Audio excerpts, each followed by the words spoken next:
All right, good morning, everyone. Melissa here. I got some extra sleep this morning, so that's why you see an exercise video out a little later. So, what's going on today? I'm going to try to put my arm here so my phone doesn't shake as much and get comfortable. Okay, so we definitely need stronger families, guys. Much work needs to be done to have stronger families. So yesterday I had a call. Well, it was a text from this girl, and she needed diapers right away. And so she was actually at the doctor's, and she's like, I just moved here. I can't even get my birth certificates.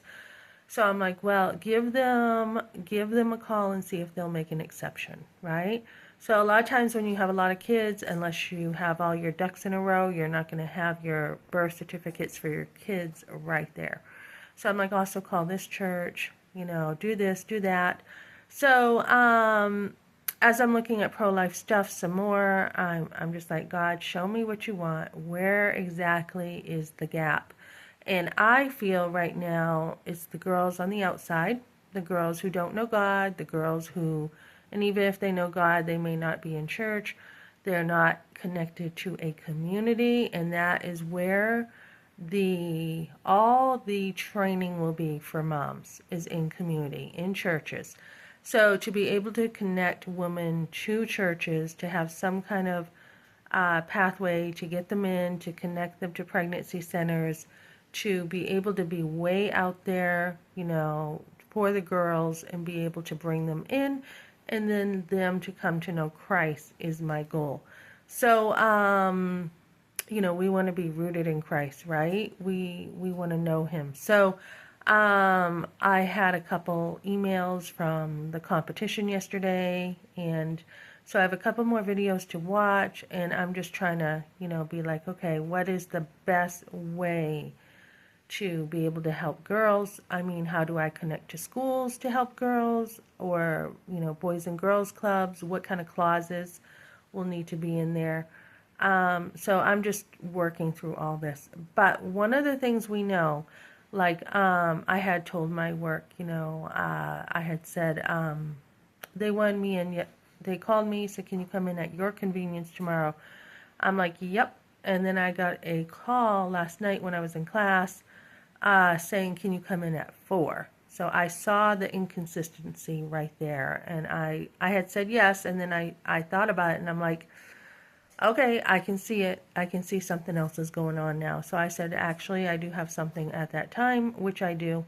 I had forgotten about. So, when you have a guy at work who dares to put you down and trash you, that is one of the problems in the for girls when they don't have, and this is part of the abortion debate. They don't have men around them who are building in them, investing in them strongly, and helping them. They're used to men who are, putting them down.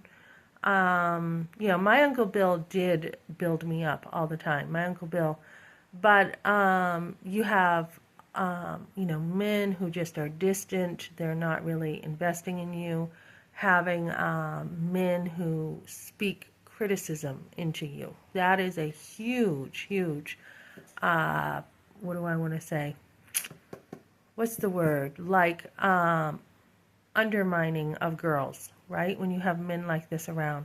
Or you may have like family with my grandmother. She had a lot of boyfriends, and so my grandfather was busy with 10 kids, and he had to help his kids, and he didn't always have time to give me his attention, right?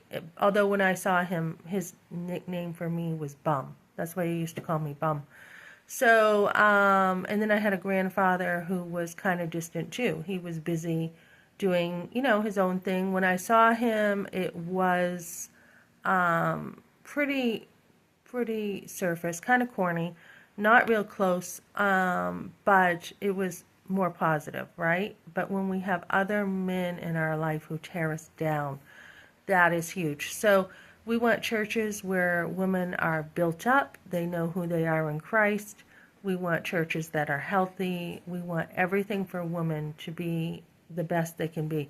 And then as we help women have everything that they need. And I had talked to 2 girls about this, having everything they need so they don't have to worry. I mean, your job as a mom is full time. It is full time. We have other countries that will help moms. We in America do not invest in mothers. It is a full time job. Whether she works or not, she still has a second job or her first job as a mother. And we do not invest in moms enough in this country. So we need programs. We need to keep programs like WIC, Medicaid, and create programs for moms to have everything they need. And then as you help a mom, that mom will be helped to help her husband, and then that man will be helped as he raises his family, as he leads his family, right? So we need a lot done. We need a lot of continuing to build strong families, helping churches in these areas so that they can be pro-life. Churches can be completely 100% pro-life. If somebody comes in and they're like, well, I'm not really pro-life. Okay, well, you're not going to be in leadership, okay? Because that is a huge part of church membership, is to make sure you are doctrinally sound. And I don't know why we think, maybe there's just 7 major things to agree on for our doctrine. But I mean, you cannot be a Christian and say you're not pro-life. You just can't be. I mean, the 10 Commandments, thou shalt not kill, right? So I've seen, churches where they're like, oh, well, we're not really pro-life. Well, you're not really following Jesus, are you? I mean, this ought to be a doctrinal issue. Honestly, it is. If you're following God, that's a huge issue. So, so life is like a number one issue right now, and we need to be able to get more resources from the time they're young. And I will probably have homeschool stuff in my nonprofit too. From the time they're young, training them, Deuteronomy 6, teaching them about God, wanting them to love God with all their heart, and then moving forward for those who are on the outside to know God, to be able to look at, let's look at the way they're trained. Let's look at their relationships when they're younger. What are they? What is their peer group like, etc., etc., so that we can prevent, abortion. That it should not ever, ever be thinkable, guys.